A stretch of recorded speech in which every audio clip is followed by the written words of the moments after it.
ఓం శ్రీ సమర్థ సద్గురు శ్రీ సాయి నాథాయ నమః. శ్రీ సాయి లీలామృతము అధ్యాయము 3.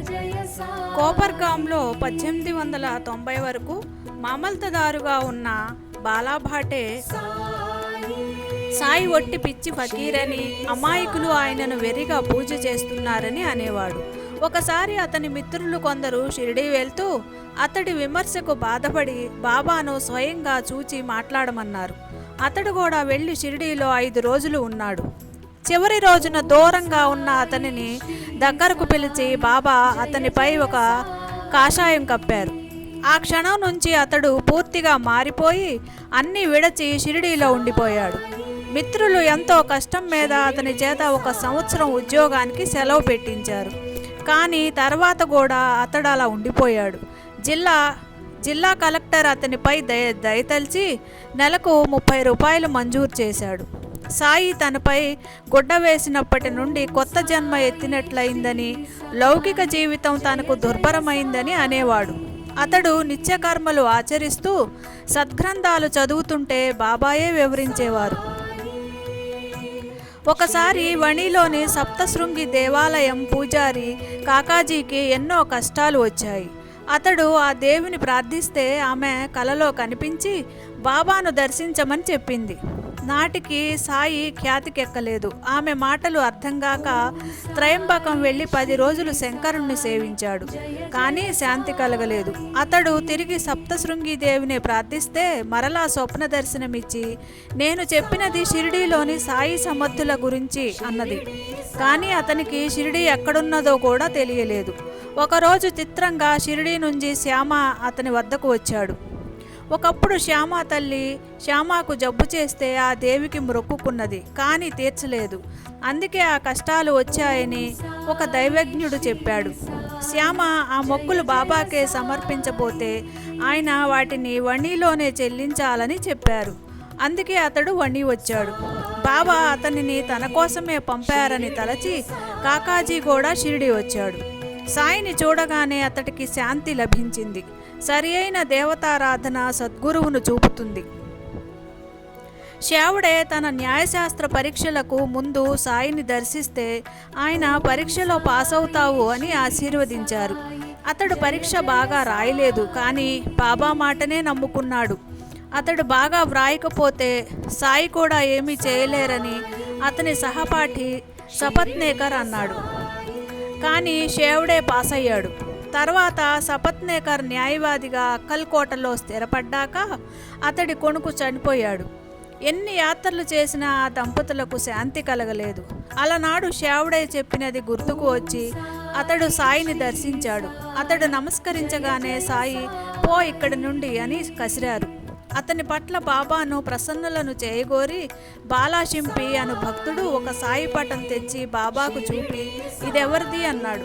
ఆయన నవ్వి సపత్నేకర్ను చూపుతూ అతని ప్రియుడిది అన్నారు. అందరూ నవ్వారు. అప్పుడు ఆయనకు నమస్కరించుకోమని షింపి సైగ చేయగానే సపత్నేకర్ నమస్కరించాడు. కానీ బాబా మరలా కసిరారు. అతడు నిరాశతో ఇల్లు చేరి మనశ్శాంతి కోసం కాశీ వెళ్ళదలిచాడు. ఆ ముందటి రాత్రి అతని భార్యకు ఒక కల వచ్చింది. ఆమె మంచినీటి చెరువుకు వెళ్తుంటే ఒక చెట్టు కింద ఒక ఫకీరు కనిపించి అమ్మా నీకెందుకు ఆ బాధ, నీరు నేను తెచ్చిపెడతాను అని ముందుకొచ్చాడు. ఆమె భయంతో పారిపోతుంటే అతడు వెంట వచ్చాడు. అది తమను షిరిడీ రమ్మన్న సందేశం అని తలచి ఆ దంపతులు షిరిడీ చేరారు. అప్పుడే లిండి నుండి వస్తున్న బాబాను చూస్తూనే తనకు స్వప్నంలో కనిపించినది వారేనని ఆమె గుర్తించింది. తర్వాత మసీదు చేరాక సాయి అమ్మా ఎంతో కాలంగా నా చేతులు, కడుపు, నడుము నొప్పి పుడుతున్నాయి, ఈ క్షణంలో చిత్రంగా తగ్గిపోయాయి అని ఎంతో మధురంగా నవ్వారు. నిజానికి అలా జరిగినది ఆమెకే. తానడుగుకనే తన బాధలను గుర్తించి తొలగించిన ఆయన శక్తికి ఆమె ఆశ్చర్యపోయింది.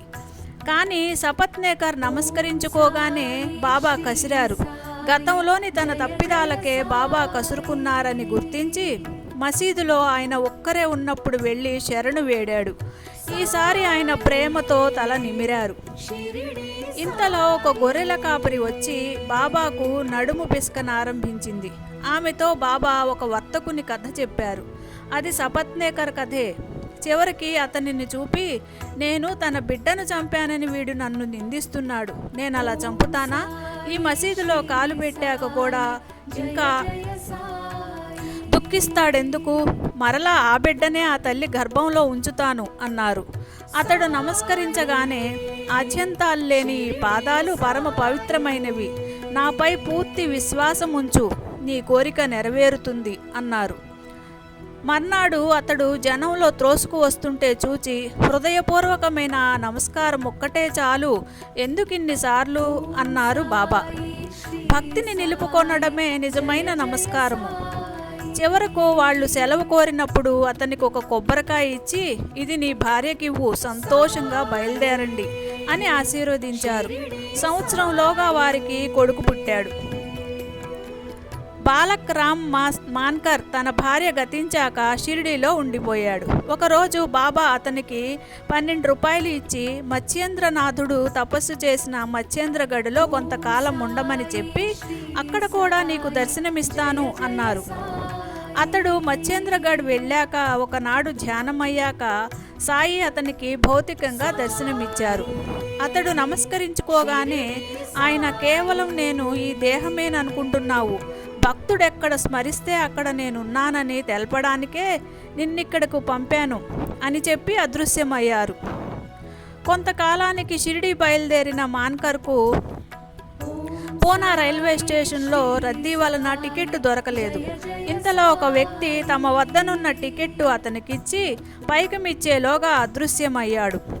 లాలా లక్ష్మీచంద్కు 1910లో ఒక రోజున కలలో గడ్డమున్న ఒక